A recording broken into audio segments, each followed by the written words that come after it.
How do you stop wasting time with customers that can't buy from you? This is a question I got from Rod Herringer, a friend of mine out there in Tucson, Arizona, that's in automotive sales. And every week I'm going to take an email or a question from somebody and I'll address it publicly to help them out. And so, the question was, how do I stop wasting time with people that can't buy from me? And the step is this. Number one, too many salespeople, when a customer comes onto the lot, or they go out there and greet them, or they greet them on the showroom floor, they're in a rush to get out there and show that customer that vehicle. So they'll greet somebody and say, hey, they'll ask a crazy question like, what are you interested in buying today? How can I help you? Which are, two of the craziest questions or two of the craziest ways to start off greeting somebody at the beginning of a process. But the guest or the customer will say a specific vehicle. And you know what that sales rep will do? They'll grab that customer, they'll run out there, and they'll start showing them the vehicle without even realizing and thinking that, guess what you don't have? You don't have the keys to the car. And so now you're out there showing them something. They look at it. Let's just say they like it and they want to see it. Guess what you have to do? Right. Leave them outside to run in and to try to find the keys. And while you're gone, they're taking pictures of the sticker. They're searching online to see if somebody else has a better price, or they're readjusting their mentality to make sure that nothing you say will sway them against them feeling like they don't want to buy. Why? Because there was no value has been built yet. So the rep goes and gets the keys, comes out there and shows them the vehicle. Now, let's just say if you live in a hot area, if it's 90 degrees outside, that vehicle been sitting in that 90-degree heat, so it's 100 degrees in there. If you live in a cold area, your vehicle been sitting out there in the freezing cold, so it's an ice box in there. So either which way, when you go show this vehicle, the stage isn't set. And guess what else? What if the battery isn't charged up and the vehicle can't start? There's a number of reasons why you should never, ever do that. So if you want to avoid wasting your time with different customers, I encourage you to slow down. When you greet somebody, welcome them to your store. Give them a handshake. Greet them with your name. Ask them, hey, I'm Brian Maxwell, and you are? They give you the name. Hey, listen, thank you for coming. I really appreciate you stopping in, and I congratulate you for making an awesome choice. Which one of our vehicles, are you here to see anybody in particular, or is this your first time here? So if it's their first time there, thank them for coming. Congratulate them for making a good choice. If they're there to see somebody, take them inside. Offer them a beverage and go get who it is that they're waiting on. Now, after you do the greeting, you want to ask them, hey, which one of our vehicles would you like some information on? And it doesn't matter what they say. Hey, I like this new such and such. Well, as you can see, we got several options available. Follow me inside. I'm gonna ask you a few questions, and I'll get you all the information on what you feel works best. I'm looking for this pre-owned, this 2017 truck you guys have. Well, awesome. As you can see, we have several options in our pre-owned department. So let's do this. Follow me inside. I'm gonna ask you a few questions, and I'll get you all the information on what you feel works best. You know what? I really don't know what I'm interested in. Awesome. Well, as you can see, we have several options for you. So follow me inside. I'm gonna ask you a few quick questions, and I'll get you all the information on what you feel works best. So it doesn't matter what they say. You really do have several options available. You really should bring them inside, ask them a few questions, and get them all the information on what they feel works best. Because the only time somebody can make an educated decision is when they have all of the information. And so information is always the foundation, and it also is a non-threatening word as opposed to what you're interested in buying today. Because if the person said, hey, I'm not buying anything today, the moment you bring those two words up, it's a trigger word, and they'll go into resistance mode. So you get them inside, you sit them down. Now it's time for you to start asking questions. Most salespeople make that part like an interrogation, and they call it qualifying. No, it's intelligence gathering. Your objective is A, to separate yourself from every person they may have spoken to about this, or every person they may potentially speak with. And how do you do that? By being able to connect with them on a personal level, okay? Sitting there speaking about the vehicle the entire time and the features is communicating with them on a logical level.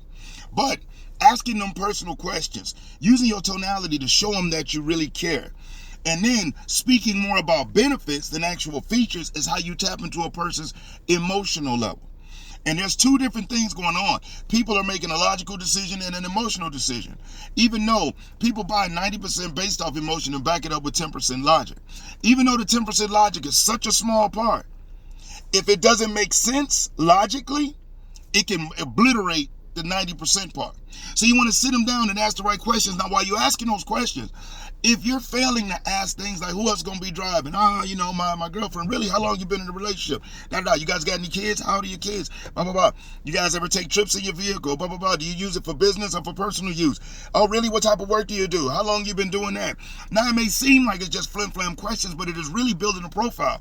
Because if I know your family's names, when I address certain benefits of the vehicle, I'm not gonna say you and your family. I want to be specific so you can paint a clear picture. When I'm asking you, oh, what do you do for a living? How long you been doing that? Yes, I am interested, but I'm getting an idea of how long they've been on their job and what they do for a living and the probability of them being able to afford any particular option that we may have. Okay? And of course, you want to ask them, hey, listen, what type of monthly budget are you hoping to stay around? Payment is a trigger word, but when a person pays their car insurance and their car note, guess what? That is their monthly vehicle budget. Okay, so using the word budget is actually much better. It's what you call a pattern interrupt. So, hey, listen, what type of monthly budget are you hoping to stay around? As opposed to what type of payment do you want? Because when you ask them what they want, when they give it to you, that's what's going to stick. But what they're hoping to stay around, it kind of leaves that little bit of space for you to come back and educate later. And you want to ask them, hey, listen, what type of initial investment were you hoping to stay around? And regardless of what monthly budget they say, you want to ask them, hey, listen, up to? Or up to what? No matter what initial investment, okay, listen, up to what? If you find something you really like, up to what? So now, guess what? We have an idea of where they hope to be at monthly and what they hope to be at on an initial investment. And if we realize that where they hope to be at monthly and what they hope to do as an initial investment is not matching up with the vehicle they want, simply ask them this question. Hey, listen, let me ask you a question because I'm going to go get with my manager and I really want to help you. But I need to know, how did you come up with this specific payment, with this initial investment, for this particular vehicle? And I'm only asking so when I go over there and talk to the manager, I can make sense so we can help you as best as possible. But help me help you. How did you come up with that? Many times when you repeat it back and you ask a customer to explain to you or share with you how they came up with that, okay? Sometimes even in their own mind while they're going through the explanation, they know, they can tell if it makes sense or if it doesn't make sense. But by you being willing to listen how they came up with it, and by you getting a better understanding of how they came up with it, it allows you the open door to maybe be able to educate them and say, hey, listen, okay, all right, I just wanted to make sure. Now, let me ask you this, okay? Because I've had other people in a similar situation. Luckily, on this particular model, we have several pre-owned options where the body style is very, very similar. And as far as the features, they're almost exactly the same, give or take a couple of newer features or updates that are in the newer models. But this pre-owned option may be even better for you, and it may actually get you where you want to be. Are you at least willing to let me share it with you to see if it's a good fit for you?